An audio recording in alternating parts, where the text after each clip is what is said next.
हाय दोस्तों, मैं हूं गौरव और एवियन बर्ड फार्म में आपका स्वागत है। और आज हम लोग कुछ चीज़ों के बारे में बात करने वाले हैं, जैसे कि हम लोग प्रॉब्लम्स में देखते हैं कि बच्चे जो है हम लोगों का जो बर्ड्स के नए बच्चे निकल आते हैं उनको उनके मम्मी पापा अच्छी तरह से फीड नहीं कर पाते हैं।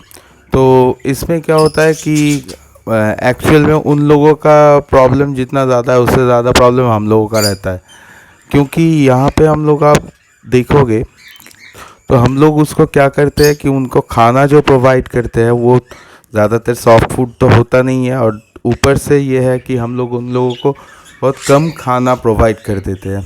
जितना उनको ज़रूरत है उससे कम खाना प्रोवाइड कर देते हैं। एक बजी के लिए हर रोज़ करीबन 5 ग्राम के आसपास खाने की ज़रूरत होता है।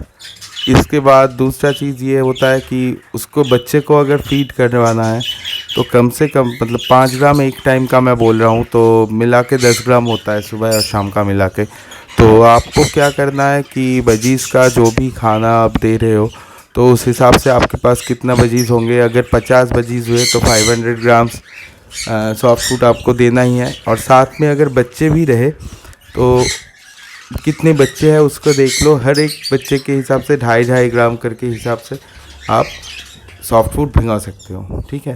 तो उस हिसाब से अगर ज़्यादा सॉफ्ट फूड आप डालोगे, बच्चे का मतलब मम्मी डैडी का खाने का बर्तन मम्मी डैडी के खाने के बर्तन अगर आप साफ़ रखोगे और मतलब पूरा भरा हुआ रखोगे तो वो मम्मी डैडी अच्छी तरह से जो पेरेंट है वो अपने चिक्स को आराम से खिलाए।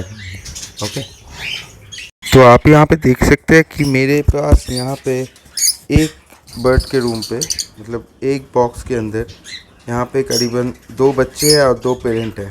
तो मैं कम से कम यहाँ पे मिला के 50 ग्राम खाना सॉफ्ट फूड जो है 50 ग्राम सॉफ्ट फूड इन लोगों को यहाँ पे रखता हूँ, क्योंकि उनको अपने खुद भी खाना होता है, बच्चों के भी खाने का भी ध्यान रखना होता है।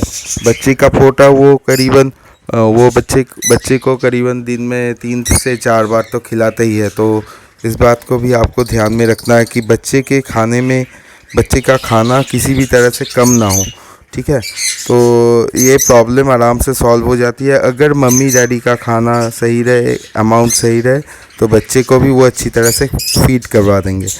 ओके, ये हो गया सॉफ्ट फूड का। और पूरा दिन जब बच्चा रहे आपके केज के अंदर, तो वो आपको क्या करना है, पूरा दिन जो है उसको आप लोग क्या कर सकते हो, जो ड्राई सीड्स है उसको आपको पूरा दिन भर के रखना है ड्राई सीड की जगह, ठीक है। और बच्चे का कलर मैं आपको दिखाता हूँ कि किस तरह से आप समझोगे कि बच्चे की ग्रोथ अच्छी तरह से आ रही है।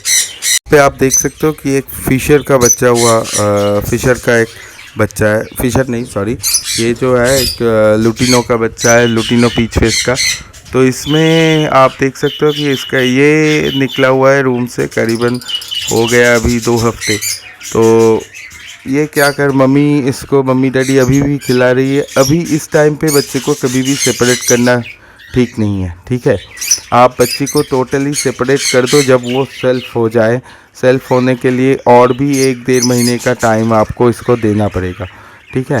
अगर इस दौरान अंडे भी दे देती है, अगर वो क्लच आप ना ले सको तो बहुत ही अच्छा है, तो बच्चे को आराम से फीड करवाएगी। नहीं तो आप एक साथ में उसी केज में छोड़ के रख सकते हो, लेकिन वो नेस्ट बॉक्स से बाहर आ जाएगी। ओके, मेरे ये जो बच्चे हैं ना, ये सारे के सारे बच्चों को मैं क्या करता हूँ कि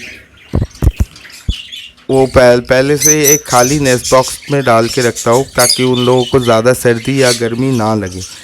आप कोशिश किया करो कि एक नेस्ट बॉक्स जो खाली आपके पास बेकार पड़ा हुआ है, उस तरह का एक नेस्ट बॉक्स बच्चों के लिए केजेस के अंदर इस तरह से एक नेस्ट बॉक्स, इसके अंदर और कुछ भी नहीं रहेगा।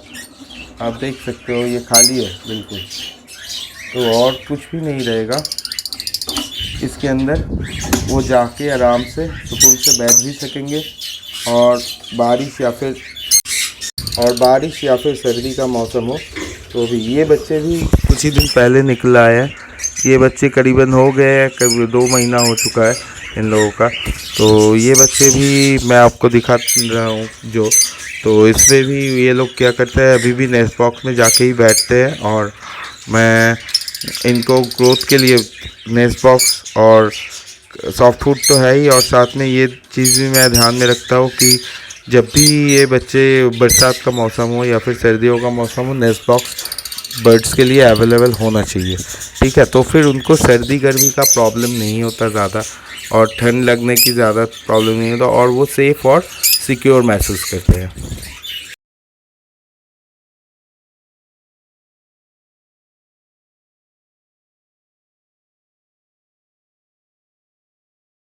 दोस्तों, आप लोग देख ही सकते हो कि अभी तो यहाँ पे खाना मैं यहाँ पे डाल के रखा हूँ, तो ये सारे के सारे बर्ड सॉफ्ट फूड खा रहे हैं। तो अभी सुबह का टाइम है, करीबन 8 साढ़े 7-8 बज रहे हैं। तो इस टाइम पे जो है कि ये लोगों को मैं सॉफ्ट फूड प्रोवाइड कर देता हूँ, और ये लगभग 11-12 बजे के अंदर, 11 या फिर 12 बजे के अंदर इसको ख़त्म कर देते हैं। नीचे नीचे वाले भी जो पेयर्स है ना, ये नीचे वाले पेयर्स भी उसी तरह के से बिहेव करते हैं। और उसके बाद 12 बजे के बाद जो है ना, ये वाले जितने सारे आप दिख रहे हो, ये वाले मैं दाना डाल के रखता हूँ उनके लिए। तो 12 बजे के बाद से वो लोग क्या करते हैं, ये ड्राई सीड्स खा लेते हैं। क्योंकि मेरे पास ज़्यादा टाइम नहीं होता, इसीलिए मैं शाम को आ नहीं पाता हूँ। तो मैं आराम से इन लोगों का ऐसे ही छोड़ के रखता हूँ, खुला खाना दे के छोड़ देता हूँ, तो वो लोग आराम से उस खाने को खा भी लेते हैं। यहाँ पे आप लोग देख ही सकते हो कि जो कॉकटेल्स है, ये कॉकटेल्स अभी जो सॉफ्ट फूड खाने के लिए बेताबी से इंतज़ार कर रहे हैं। तो इसमें ना आपको यहाँ पे दिखाता हूँ, यहाँ पे बहुत सारे कॉकटेल्स है, ये बैठे हुए हैं एक साथ सारे के सारे। और बरसात का सीज़न जब रहता है तो मैं पानी के अंदर थोड़ा सा टेट्रासाइक्लिन हाइड्रोक्लोराइड भी मिला देता हूँ। तो उसको हिसाब से मैंने आपको बताया था कि 2.5 ग्राम जो है वो आपको 1 लीटर पानी के अंदर वो टेट्रासाइक्लिन हाइड्रोक्लोराइड आपको डालनी है। हर रोज़ सुबह के पानी में और शाम के पानी में आपको लीफ 52 उनको डाल के देनी है। ठीक है, मुझे नहीं खाना है बेटा, तुम खाओ आराम से खाओ। तो ये देखते हो आप, ये लोग जो गुआवा है, हम लोग अमरूद जिसको बोलते हैं, अमरूद को बहुत शौक से खा लेते हैं। तो कोशिश कीजिए कि हर रोज़ कोई ना कोई फल इनको देते रहिए। और पहले ये जानकारी रख लीजिए कि एवोकाडोस जैसी चीज़ जो कि, या फिर कैक्टस का जो होता है ड्रैगन फ्रूट, इस तरह का फल आप उनको मत दिया कीजिए। ठीक है, कैक्टस के ड्रैगन फ्रूट्स में जो कल्टीवेटेड होता है उसमें कुछ टॉक्सिन हो भी सकते हैं, जो नेचुरली उगते हैं उसको कुछ बर्ड्स खा भी लेते हैं, जो नेक्टिवोर्स है वो भी ले लेते हैं ड्रैगन फ्रूट्स को। लेकिन प्रॉब्लम ये है कि अगर किसी के अंदर टॉक्सिन की मात्रा ज़्यादा रहती है तो वो बर्ड को एक्सपायर भी करवा सकती है। ये जो मेरे सनकॉर्नी का पेड़ है, इनको मैं तो अगले साल कुछ ही दिन में ब्रिज में लाने वाला हूँ, तो अभी के लिए तैयार कर रहा हूँ। तो इनके लिए खाने का जो तरीका है, मैं इनको सॉफ्ट फूड पिछले 6 महीने से इनको सॉफ्ट फूड आराम से एवरी डे प्रोवाइड कर रहा हूँ, साथ में फल, ताकि ये बर्ड्स का ग्रोथ बहुत अच्छी तरह से हो पाए। और साथ में आपको जो कैल्सीलक्स है वो वाला हर 2 दिन छोड़ के तीसरे दिन आपको कैल्सीलक्स उसके अंदर डालना है। तो फिर क्या होगा कि उससे इसका जो कैल्शियम डेफिशिएंसी है वो भी कम हो जाएगा। और वाइमेरल जो है आपको एक हफ्ते में, पहले हफ्ते में 1 दिन छोड़ के, फिर दूसरे हफ्ते में 3 दिन छोड़ के, फिर उसके बाद उसी महीने में और एक 15 दिन छोड़ के डाल देना है। तो फिर क्या होगा कि जो प्रॉपर विटामिन का शेड्यूल है वो आपके अंदर मेंटेन हो जाएगा। और बर्ड्स के रिक्रिएशन के लिए आप लोग क्या कर सकते हो कि नीचे मैंने देखो एक चारकोल रखा हुआ है, उस चारकोल को वो खा लेते हैं, और साथ में कैल्शियम डेफिशिएंसीज का और कार्बन डेफिशिएंसीज का प्रॉब्लम भी हट जाता है। और चारकोल की वजह से और भी एक चीज़ होता है कि चारकोल आप जब भी डालो तो चारकोल में जो एक्टिवेटेड चारकोल होता है, जो भी एक्टिवेटेड चारकोल होता है, तो एक्टिवेटेड चारकोल क्या करता है, उनके अंदर के टॉक्सिन मटेरियल्स को एब्जॉर्ब कर लेता है। और ये भी चीज़ है कि वो जब पानी में थोड़ा सा मिला देते हैं उसको, तो पानी का भी जो एक्स्ट्रा टॉक्सिक मटेरियल है या फिर एक्स्ट्रा मिनरल्स है उसको भी एब्जॉर्ब कर लेता है, तो इससे बर्ड को कोई प्रॉब्लम नहीं होती और हाजमे की भी प्रॉब्लम चली जाती है। यहाँ पे देख ही सकते हो कि जो मेरा सन कॉर्न्यूल का और एक पेयर है, वो वाला पेयर मेरे पास टोटल अभी 10 ब्रीडिंग पेयर के आसपास होंगे। तो 10 पेयर्स है सन कॉर्न्यूल के और कुछ छोटे कॉर्न्यूल की है। तो सारे के सारों को मैं इसी तरह से मेंटेन करता हूँ कि पानी रहता है, तो अगर पॉसिबल है तो सुबह आप काम पे जाने से पहले आप उसको डाल दो। तो शाम को काम से आने के बाद आप उस पानी को साफ़ करके कुछ देर तक लाइट ऑन रख दो, फिर आप पानी का बर्तन निकाल के फिर सुबह आप उनको पानी डालो। तो इस तरह से मेंटेन करो तो पानी भी साफ़ रहता है और साथ में बर्ड का जो इकोलाई वाला प्रॉब्लम है, मतलब जो भी पॉटी या फिर प्रोटोजोआ या फिर बैक्टीरियल प्रॉब्लम होता है, इन्फेक्शन, वो सारे के सारे ठीक हो जाते हैं। यहाँ पे जब हम लोग कलर्स ऑफ प्लूमेज की बात करते हैं तो कलर्स ऑफ प्लूमेज में आप देख सकते हो यहाँ पे कितना अच्छा कलर आया हुआ है। तो ये सारे के सारे जो है ना, तो ये सारे के सारे जो बर्ड्स हैं, इन बर्ड्स को आप क्या करो कि हर रोज़ खाने में सॉफ्ट फूड प्रोवाइड करो। मैं बार बार इसी चीज़ को बोल रहा हूँ कि खाने में सॉफ्ट फूड को ज़रूर प्रोवाइड कीजिए। और उसके बाद जो चीज़ है कि आपको ये करना है,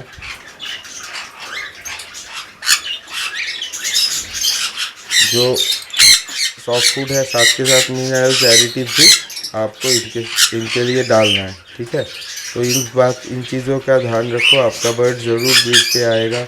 और ये बात भी है कि बर्ड से ब्रीड पे आना नहीं है, बर्ड को हेल्दी रखना भी ज़रूरी होता है। और क्योंकि ये आपका कंपेनियन है और साथ में पूरी साल यही आपके साथ रहते हैं, तो आप ही के ऊपर डिपेंडेंट है, तो इनका ध्यान ज़रूर रखो। तो दोस्तों ये वाला जो है ये मेरा बेबी, ये वाला जो पेड़ आप लोग देख रहे हो ना, ये बेबी था मेरे पास। तो मैं इसको अभी ग्रोथ स्टेज पे रखा हुआ है, नीचे सीड डाला हुआ है, यहाँ तक कि यहाँ पे जो है सॉफ्ट फूड मैंने डाली हुई है। तो आपको क्या करना है कि एक करीबन 2.5 फीट का केज लेना है और उसके अंदर बच्चे जो है, उसके अंदर बच्चे को आपको रख देना है, साथ में सॉफ्ट फूड और दाना भी डालना है। और दिन में एक बार अगर बच्चा निकल आए तो दिन में एक बार कम से कम इसको A19 से या फिर A21 से हेड फीड आप करवा सकते हो। यहाँ पे भी मैंने, आप देख सकते हो, ये बहुत लंबा वाला केज है। तो 4x2x2 का केज मैं रखता हूँ जनरली, लेकिन अभी मेरे पास केजेस अवेलेबल नहीं है, तो मैं इनको कुछ ही दिन में ओपन एवरेज में छोड़ दूँगा। तो उसका भी मैं एक अलग से वीडियो बनाऊँगा, आप देख सकोगे।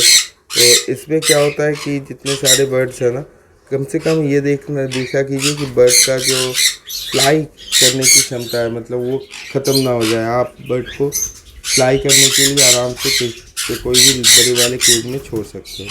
दोस्तों आप देख सकते हैं यहाँ पे मेरे पास जो है अभी ये एक माइलो का गुच्छा है, मतलब जैसे बाजरा होता है उसी तरह का हम लोग इस माइलो ले लेते हैं, तो इसको हम खाने में डालते हैं। तो वैसे ही कभी कभी क्या होता है कि हम लोग जो पानी इस्तेमाल करते हैं ना, जब कोई भी पौधा लगाते हैं या फिर रूम को साफ़ करके फेंकते हैं, तो वहाँ पे ये माइलो का गुच्छा उग जाता है।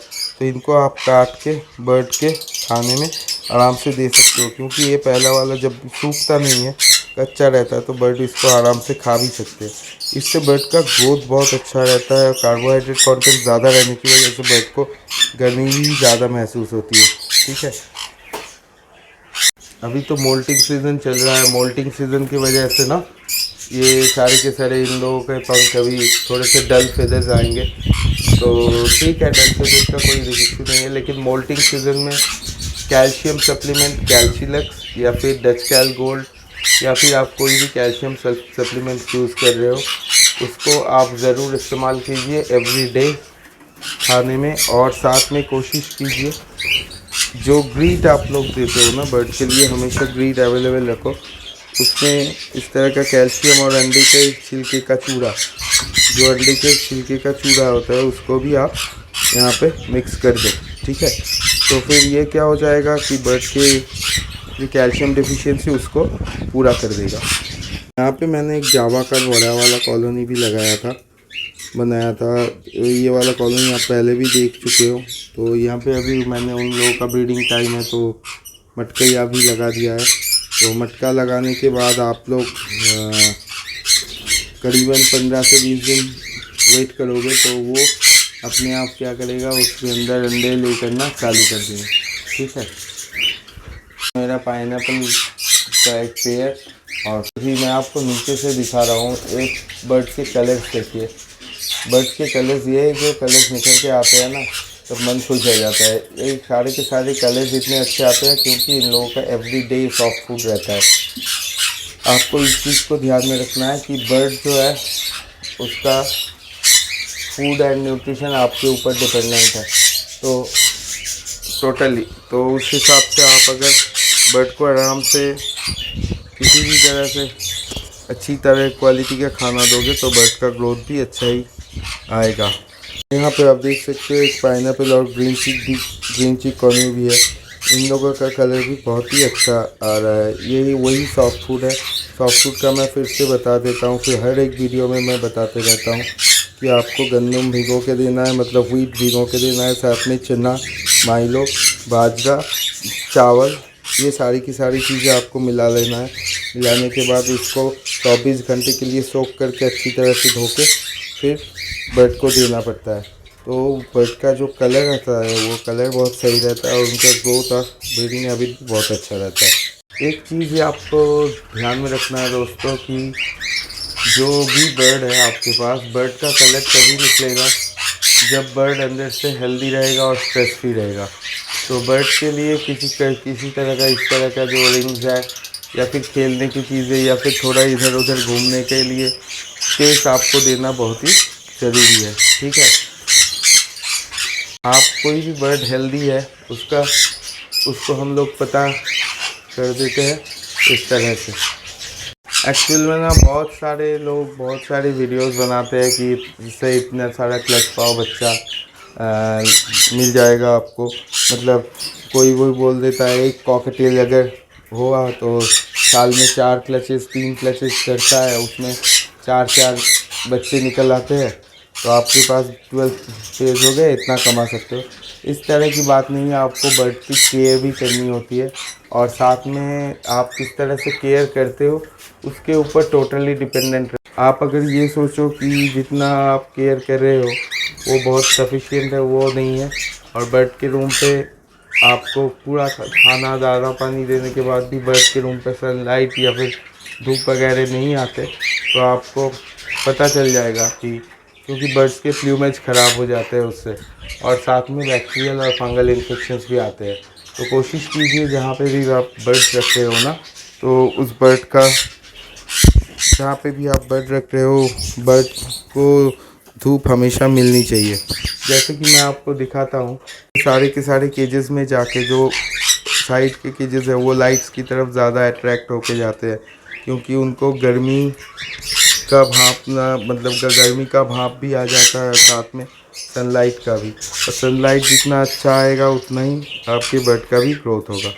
दोस्तों तो मैंने आपको बता दिया कि आज ब्रीडिंग टिप्स का नया वाला जो टॉपिक था मैंने आपको शेयर कर दिया।